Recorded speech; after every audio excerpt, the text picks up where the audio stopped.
I am Father Dion, the Post-Catholic Chaplain of the Headquarters and Headquarters Support Group, Philippine Army.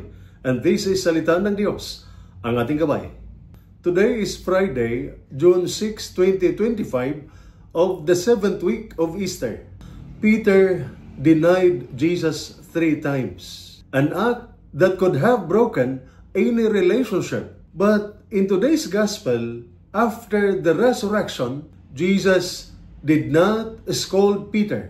Instead, he asked Peter 3 times, "Do you love me?" It was as if Jesus was saying, "I know you failed, but your story isn't over yet." We all have our own failures. There are times we hurt others, fall short in our commitments, or walk away from what we know is right.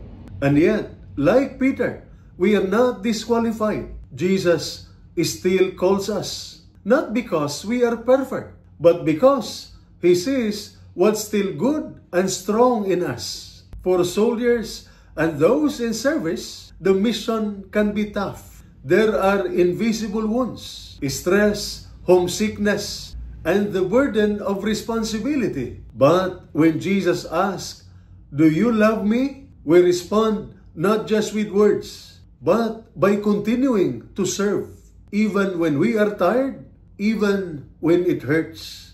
And this is Salita ng Diyos, ang ating gabay. Let us pray.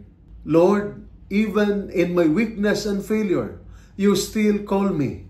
Thank you for your trust. Use me not through my own strength, but through your grace. Teach me to serve with humility and courage. Amen. And may the Almighty God bless you and your family, the Father, the Son, and the Holy Spirit. Amen.